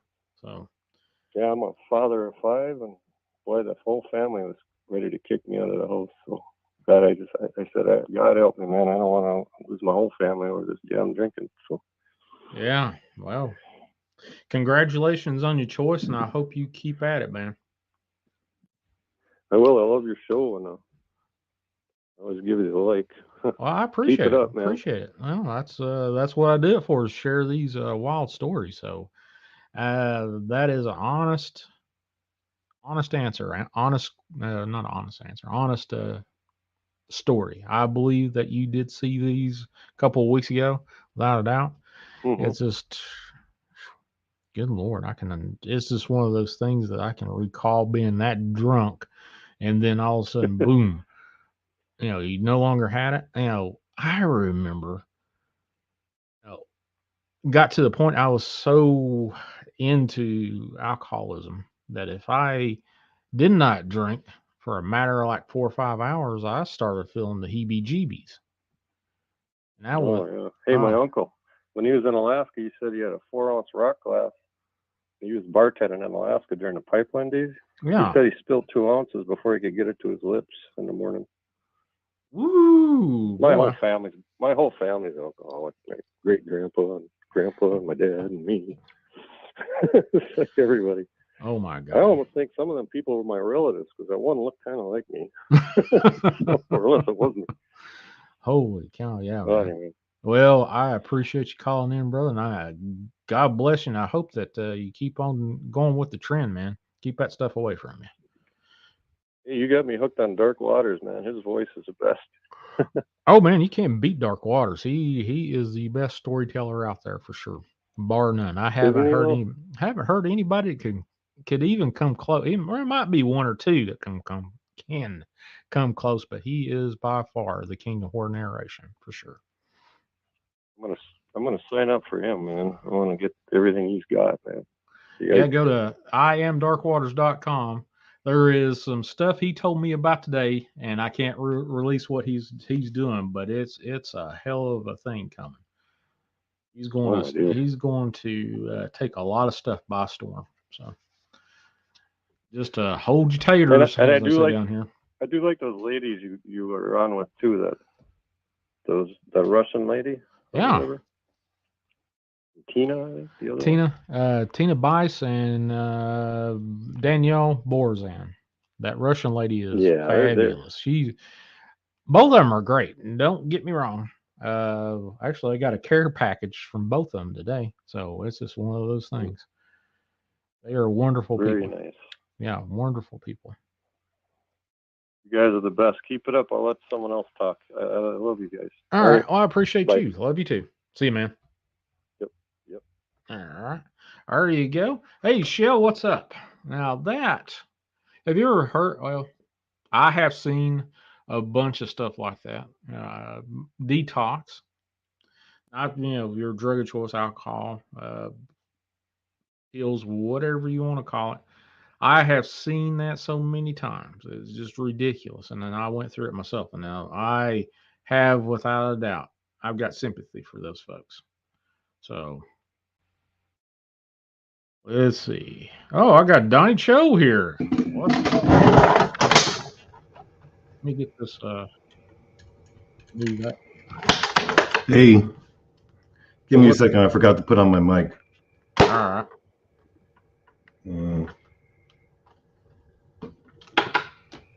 Can you hear me okay? Yeah, I can hear you. What's going on? I can hear me okay. Hey, Shawn, how's it going? Doing all right, man. Got a few more minutes and then I'm going to take off. Oh, you don't have much time left? Oh, okay. Yeah. I guess I'll try to make it quick.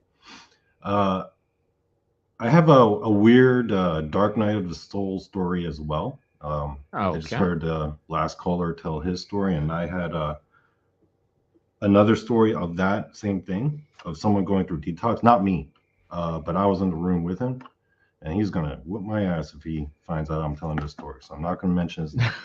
Okay. Go right ahead. So this guy got really into drugs. Got his second DUI, lost everything, lost all of his money, his job, his home, and he was back to square one. And he got a job at a restaurant. And so, in order to help him out, I rented like the nearest, cheapest apartment so he could just have a place to stay, so he can have a job, right? So we're both staying there. And he went through his detox process, like his physical detox process. And so in order to turn his life around, he decided to go, become a Christian. Oh yeah. He accepted Christ into his life. He started going to the gym every day, gave up all drugs. He wanted to be healthy physically and spiritually. He tried to like really learn the Bible. All of his free time was spent reading the Bible and learning and studying and attending Bible study. And I was the one that had to drive him to all the Bible studies because he didn't have his license. So one Bible study was about Job, right? And Job. yeah, and I'm there Okay. with him. And during the Bible study, we have a discussion about the story of Job, which I think you and a lot of people in the chat know, right? Mm-hmm. So when we get back from that Bible study, um, I'm not personally a Christian. I'm just his ride, right? So all I care about is I just want to go home, smoke weed, and play some video games. Like I just want to play some online Street Fighter, right? I'm just there. I'm going to talk. I know the Bible. Like I used to teach Bible study, so I can talk about it. So we get back, and he's sitting there and he's contemplating, and he's like, "Man, I feel like Job." Right? Because the story of Job, he got everything taken away from him very suddenly, right? Mm-hmm. And he had to basically start from square one. And he was like, that story really spoke to me. I've been thinking about, what do you call it? Just regressing or going back to like drinking and drugs and stuff. And he's like, I've been on the edge. I feel like Job right now. I don't know what to do. So I'm like, I'm trying to talk about it with him, but at the same time, I'm like, I got a bong in my hand. I'm just smoking weed. I'm about to play some video games, and I'm just sitting there, and I'm like, what's funny about the story of Job? It's What's up? the way it starts off, because it starts off with the devil talking to God about Job and placing that bet with him, right? Remember, he's just like, I bet if you take everything he has, then you can't, he won't have faith in everything. And I was thinking about that part of the story, and I'm like, why are the devil and God on speaking terms? And I'm like, holy crap, what if he's actually on God's payroll? And the whole reason for evil is just so that like humans can evolve as souls. And as soon as I said that, the moment I said that, the light above our head started flickering really bad, on and Okay. off, like the moment. And this is our apartment, it never flickers. And then when we looked up at that moment, I asked that question, we both looked at each other and we were thinking the same thing. And then I was like, yo, was something listening on us? Right? The moment I asked that question, as if to answer that question, all of a sudden our front door swings open. This girl barges into our apartment because I didn't keep the door locked, because it's a basement apartment underneath a bar. People don't even know there are apartments there. This girl just walks in, sits down on the couch. When she sits down, my dog runs up to her. Like, and my dog was like very friendly, but then it would like stop like 3-4 feet in front of her. It just looked at her and was like, what? This girl looked like a typical college freshman, like dressed as if she was about to go to class, like barely any makeup. She just barges in, sits down on the couch. And at first, I look at my buddy and I'm like, is she one of your friends? And then he's looking at me like, is she one of your friends? And I'm like, what's going on here? She's trying to get the dog to come to her. The dog just kind of backs away. And then finally she looks at us and she's just like, two Asian guys. right?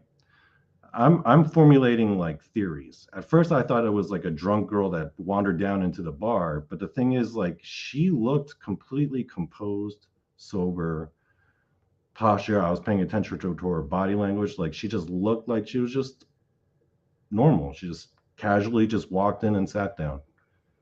So I'm like, excuse me, so who are you?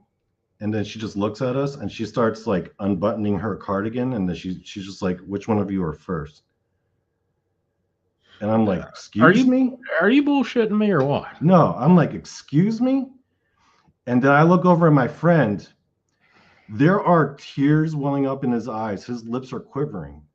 And I'm looking back at this girl and I'm like, I don't know you. I think you should leave. And she's like, excuse me? And she just like looks at me. She's like, excuse me? And I'm like, yeah, you don't belong here. You need to leave. All right. You just go home.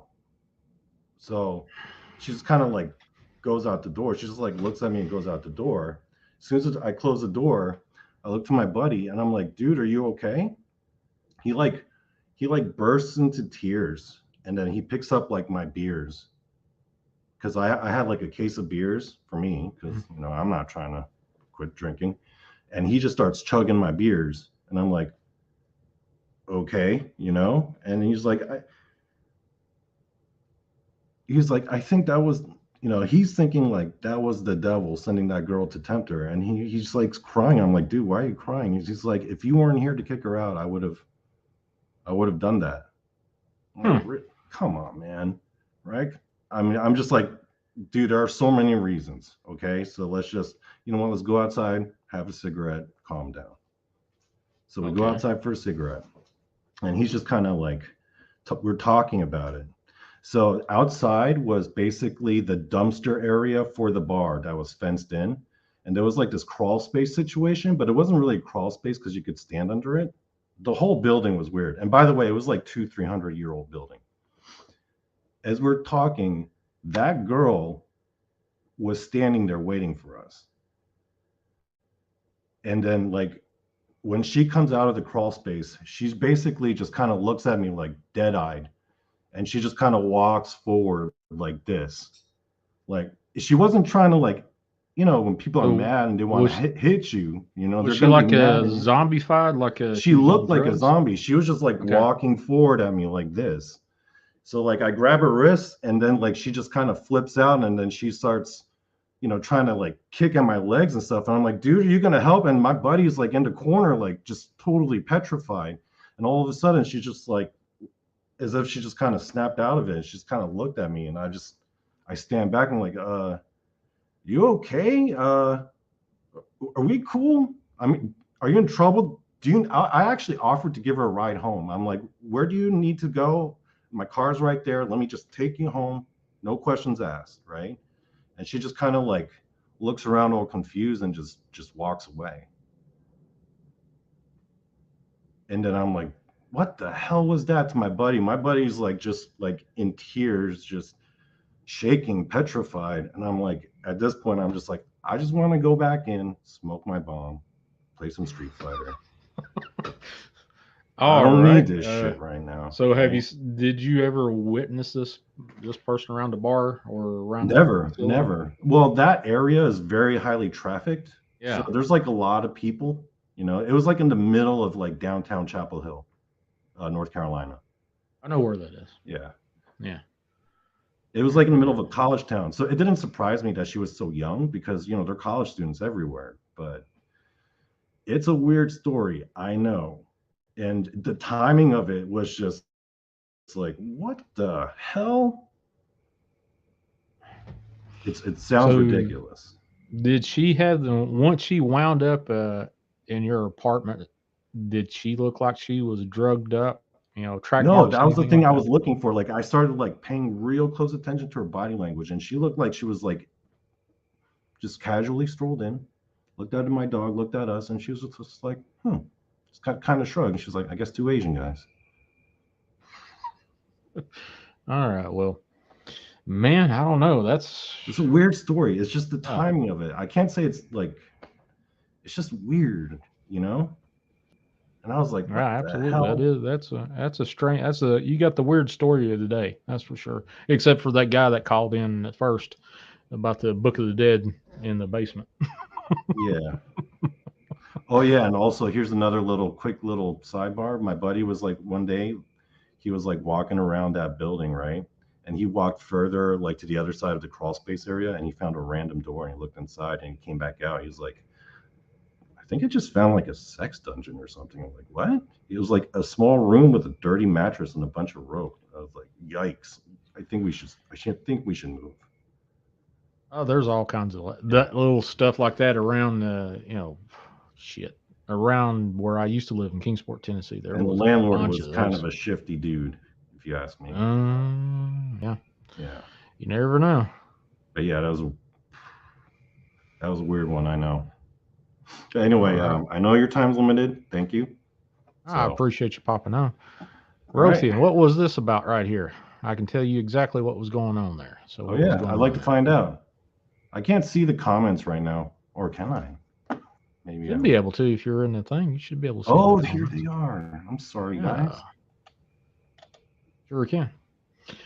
Was my yeah, my story was pretty ridiculous, wasn't it? Oh, I But got the something weird for thing you. is, I've never heard any other paranormal story like that. So I'm like, because it was just so weird, I'm like, are people going to think that's just, you know, it's unbelievable to me when I tell it to myself, you know. Oh yeah, So what is Rothian saying? that's what I'm trying to find. Hold on just a I second. believe in that guy's psychic ability. So if he's got something to say, I would like to hear it. He's got something, that's for sure. I got a care package from Danielle Borzan. She sent me some Tibetan prayer beads. Nice. Kind of cool. Nice. I'm going to get the 411 off of her about these things.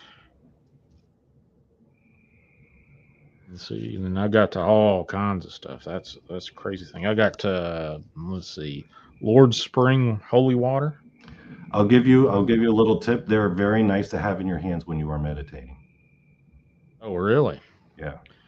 I was meditating earlier, and I wrote some They crazy help. They stuff help. today. There's like So, it's like don't think of it as any kind of woo thing in terms of like it gives you like a like those stress balls. Like when you oh yeah, roll them in your hands, it kind of relieves. You got to if you treat it like that while you're meditating, it helps you tune in. helps you tune in. Oh, okay. Let's see, what else did I get today? I got a smudge mix. I got black witch Okay, so salt. here's Rothian. So the woman there was possessed with a messenger spirit. She was sent there not only to tempt your friend, but to reward you both for talking about Lucifer's real allegiances. I'm not going to lie, I kind of thought that as well, Rothian. Yeah. That was a strange story. That was For a sure. weird one. So Yeah, that was. I'll leave you guys with that one. All right, I appreciate you popping All on, right. brother. I'll talk to you later. Thank you. All right, later. Bye. All right, so let's see, got about 3 more minutes. Hey, this Friday, I don't know if Tina's going to be on because she had to take off. She's across country from me right now. So it will probably just be, unless Tina finds the time to pop on our Friday show. Hey, Arlene, good to see you, hon. How's your mama? Is she still laughing? Oh, all right. There we go. Now, like I said, this Friday on Southern Supernatural, I will be with Danielle Borzan. I was talking to Greg earlier today and text message and stuff. The fellow that just called in right before about 2 calls ago. Anyway, he's the one that has been doing all the leg work. Oh, Cisco. Hey, bud. How you doing? Cisco. I love that lady. She has got one of the best programs out there, bar none. If you like anything that has to do with paranormal, look her up. I think she's doing Sundays and Mondays, but she kind of chops it up a little bit and gives you a lot of history and stuff. But she does old school stuff. I love it. Fantastic. If you see her on, I'm usually in her chat unless I'm doing something else. Fantastic lady, fantastic program. You'll see Donnie Cho over there, Laura, and then Steve Stockton and a couple other host of other people over there, and a lot of bacon, definitely. All right, folks. So, no, I ain't too kind. It is just a freaking truth, Cisco. Freaking truth right there. You know, she's just a genuine, straight up, no BS kind of person. I like it. I like it a lot. So, folks, IamDarkWaters.com. Go and subscribe over there. Go and pick up I Am Dark Waters on the Dark Waters channel in YouTube. Saturday nights, I do a bunch of shows over there Saturday nights. Every Saturday night, you'll see me over there doing what I'm doing right here. Now, this is basically copy and paste over here. Friday, I will be doing Southern Supernatural with my co-host, excuse me, my co-host, Tina Bryce, and then Danielle Borzan. Love them to death. Danielle's got that Russian, Romanian accent. Fantastic lady. If you want somebody's genuine, either one of them, for sure. They've got both some superb, God-gifted skills, talent. But holy cow! Thanks to Donnie and then Greg for calling in. And wow, that's all I can tell you. This has been some sort of wild stuff. Some wild stuff going on there. And for the person that just texted me, yes. Yes. But anyway, that's how you do it. This is how, this is, I wouldn't say average show. It was a little slow at first. Usually it takes about 45 minutes to get the ball rolling, especially on open lines. But usually something happens. Get some fantastic stuff. I've had some calls across the country, across the world. Sue has called in from down under. I've had a few calls from down under. Rothian, I appreciate you, brother. Yeah, I need to get you on here. You got a microphone or a call? Have some way to call in? I have to get you on here, buddy. If you want to help out with that missing persons case, I'd love to see what you see, what you've got twisted, what your twist is on it. Not twisted. Twist is on that situation. I'll share whatever I've got with you if you want to try to help out. We're trying to get some landmarks and stuff. Who knows? You might pick a totally different spot than what had 3 psychics keying on within probably like 300 yards of each other. Crazy. You need a voice changer. I have a mic. Well, there's plenty of voice changers out there, Rothian, but I don't know why you want a voice changer, though. Missing person, yeah. Donnie, let's see. Hold on just a second. Maybe I got crap. Hold on a second. I'll pull it up on my community page and I'll pop that up. Give me just a second and I'll pull this up and you can see it. Allegheny County, Virginia. There's a missing person that Greg and I, Danielle, had last Friday's show. We had a bunch of people kind of working that case. And, I kind of been doing it daily with Greg and help with other psychics. Trying to at least give him some sort of idea. He's been going through all kinds of stuff over there. But give me just a second. I'll pull this up on my page, community page. And then we'll pull this up. Right here it is. Yeah, there we go. And let's see if I can. No. All right. See if I can share this screen now here. Maybe not. I don't know. Where's she? Let's see. Window. Brave tab. That's what I'm looking for. Aha. There we are. That's it. Donald Kelly, Allegheny Sheriff's Office, attempting to locate a missing person, 56-year-old Donald Wayne Kelly, who was last seen in Allegheny County, March 31st, 2022, not too long ago. The information there, the red Kia Sportage, I think, has been located. all the cars that associated with Donald has been located. So I'm getting something about check the river system. Now, there is a river, and we definitely, that's where everybody's being keyed in on. There's a place called Rainbow Rock, Devil's Backbone, that's right on the waterway there. And Greg's been going up and down there. Remind me to send you what I have, Rothian, if you want to key in on it or whatever, any help whatsoever. The officers associated with this is in the phase of trying to find some stuff, trying to, get with the people that last were seen with this fellow. So I don't think he's in the water there, Catalyst. I don't think so. From what I personally feel and what I've heard from other people, I think he was. I just don't think it. But you never know. Near water, not in water. Okay, that's cool. But Friday, I think what we'll be doing is my guest, or not my guest, my co-host will be on board there.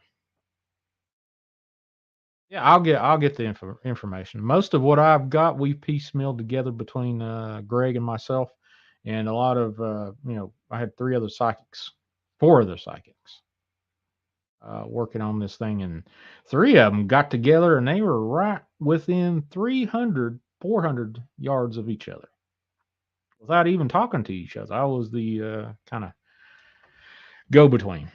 And I was like, Greg, I think we need to start looking over there. But I'll get with you. I'll send you some links to the Google Maps and stuff. So we'll do that.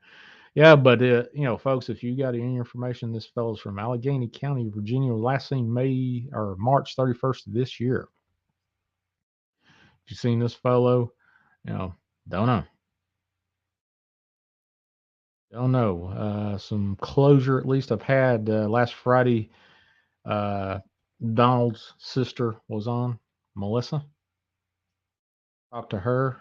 I talked to her on the phone off air Tuesday of this week, maybe something like that. Anyway, but yeah, that's what we'll probably be doing this Friday is revisiting Donald, and never know. Who knows? We might have a couple of readings and stuff from Danielle, but we'll do what we can. This feels right to do. At least get help out a family find their missing loved one. So that's what we're trying to do. But we'll do that, and probably Friday I'll get with Danielle and Greg and maybe Melissa. I don't know. We'll see. But anyway, that's what we'll be doing. Greg's in the chat, was in the chat. But if you got any information on Donald Kelly, contact the Allegheny Police Department, Allegheny Sheriff's Department. That's all I got to say about that. But holy cow, I think this helps out the folks, the family, greatly. But don't know. All right, folks. So what we're going to do next, or what I'm going to do next, is I'm going to say a prayer like I do with every show. I just say a prayer before and after. And the reason I do this is some of the stuff that I talk about or wind up having on the show could be of the dark nature, but here we go. Lord Jesus Christ, in thy love and mercy, establish your perimeter of protection around us and all our loved ones, those who pray for us and their loved ones. May the holy angels guard us and all our possessions, establishing a perimeter of protection around us, rendering us immune from any kind of demonic influence. Ask that no demonic bondage, door, demonic entity, portal, astral projection, or disembodied spirit may enter the space of 100 yards in all directions of us. I ask that any demons within the vicinity, or any that should try to enter here, be rendered deaf, dumb, and blind. And thou would strip them of all weapons, armor, power, illusions, and authority, that thou would bind, rebuke, and disable them from communicating or interacting with each other in any way. Remove them, sending them directly to the foot of thy cross, Jesus, Son of the Most High. I ask this in thy glorious and most holy name. Please, dear God, if there's anybody out there that are suffering, body, mind, or spirit, if they're hurting inside, outside, in their mind, soul, spirit, please send your angels of mercy to them. Your healing abilities, your ability to just take care of their problem and send a miracle their way. In Jesus Christ's name, I pray. Amen. All right, folks. That's about it. That's all I got for tonight. Wow, another one, another good one. So we'll do that. Let's see. Callus says, I see a hill like a holler. There is all kinds of stuff. Hold on just a second. Where is that? Let me show you something there. This is where Greg was just a little bit ago, a few days ago. I'll share this real quick. This is where he was in relation to where I think this is pretty close to the Rainbow Rock / Devil's Backbone. And this is right off a waterway, a river. So there you go. But again, like I said, stop, share. Let's share one last time since I mentioned it. I definitely want to give old family of Kelly family something. At least say, hey, I put this on here. Now, if you have seen, heard, or know of any kind of information that could locate Donald Kelly, please contact Allegheny County Sheriff's Office. But that's about it. Folks, if you want to reach out to me, Shawn G at IamDarkWaters.com, and you can reach out to me on the same number that's running back at the bottom of the screen here, 931-994-6917. Somebody called me earlier from somewhere. I think it was a robot, but whatever. All right, folks. God bless y'all. Let's see who's in here. Black Dragon. We got Donnie Cho. Thanks for popping in on there for a few seconds. The Catalyst. Rothian. We got Cisco there. Cisco, definitely go there and sink your teeth into some crazy Cisco stuff. She's got all kinds of bacon over there, plus the Paranormal Portal podcast, Journey Through the Gate Paranormal Portal podcast. That's a tongue twister for sure. Wayne, Bonita, good to see you. Bobby, Bob, Smurfy. I like that name, Smurfy. Trina, Sue, who else? Greg, my buddy Greg, Arlene. Keep it between the mayonnaise and the mustard, folks.